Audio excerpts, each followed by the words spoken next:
আসসালামু আলাইকুম বন্ধুরা, আপনারা কেমন আছেন? আশা করি অনেক ভালো আছেন।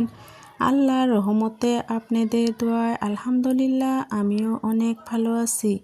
আজকে নতুন দিনে নতুন আরও একটা ভিডিও নিয়ে আপনাদের সামনে আসলাম। আপনারা ভিডিওটা দেখতে থাকেন। দেখেন আমি ব্রয়লার মুরগিটা সুন্দরভাবে ধুয়ে নিচ্ছি। আজকে আমি ব্রয়লার মুরগি দিয়ে আলু দিয়ে বানাবো। গরম পানি দিয়ে ভালোভাবে মাংসটা আমি ধুয়ে নিচ্ছি। দেখেন এইভাবে আপনারাও গরম পানি দিয়ে ব্রয়লারের মাংস ধুয়ে নেবেন। আলু দিয়ে যেহেতু আমি ব্রয়লারের মুরগিটা বানাবো, সেই জন্য আমি আলুও কেটে নিচ্ছি। দুইটা আলু নিয়ে আমি ভালোভাবে কেটে নিচ্ছি। দেখেন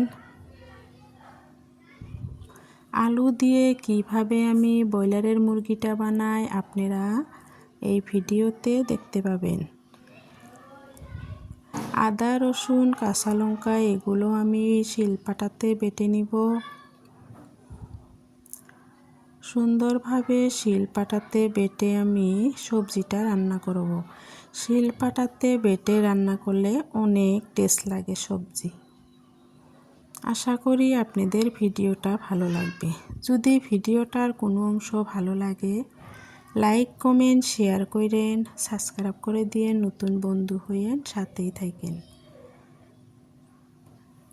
দেখেন আমি আদা বেটে নিলাম, এবার রসুন বেটে নিচ্ছি। লাল লাল কাঁচা লঙ্কাগুলোও আমি বেটে নিব। শিলপাটাতে বেটে মাটির চুলায় রান্না করলে অনেক টেস্ট লাগে, কিন্তু আজকে আমি মাটির চুলায় রান্না করব না। বাইরে অনেক বৃষ্টি পড়ছে, সেই জন্য আমি বাইরে আজকে রান্না করব না, গ্যাসের চুলায় রান্নাটা করব।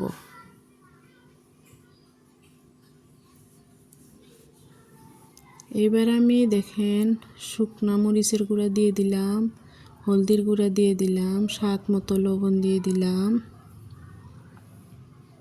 ধনে গুঁড়া দিয়ে দিলাম, জিরা গুঁড়া দিয়ে দিলাম, গরম মশলার গুঁড়া দিলাম, সরষের তেল দিয়ে দিলাম, আদা রসুন কাঁচামরিচ বাটা এগুলাও দিয়ে দিলাম। দিয়ে আমি হাতের সাহায্যে ভালোভাবে মাখাইয়া নিব। এইভাবে মাখাইয়া আপনারা ব্রয়লার মুরগিটা রান্না করবেন, দেখবেন অনেক টেস্ট লাগে। একদিন হলেও বানিয়ে খাইবেন আপনারা।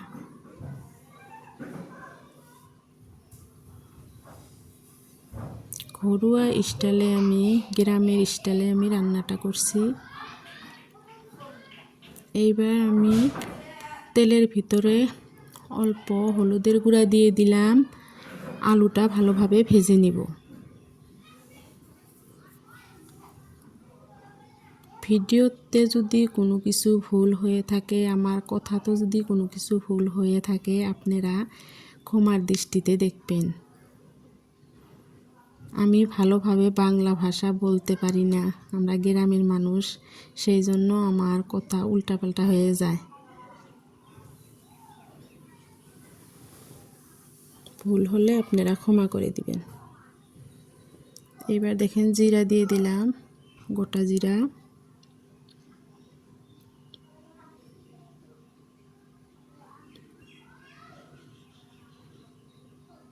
এবার মাংসটা ঢেলে দিলাম, ভালোভাবে কষিয়ে নিব।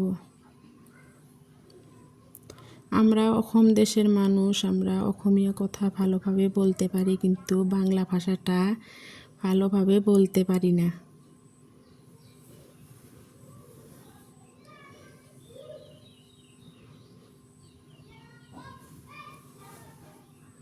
এবার আলুও দিয়ে দিলাম, আলু আর মাংসটা ভালোভাবে কষিয়ে নিব। মাংসটা ধরেন আপনারা যতই কষাবেন ততই টেস্ট হবে।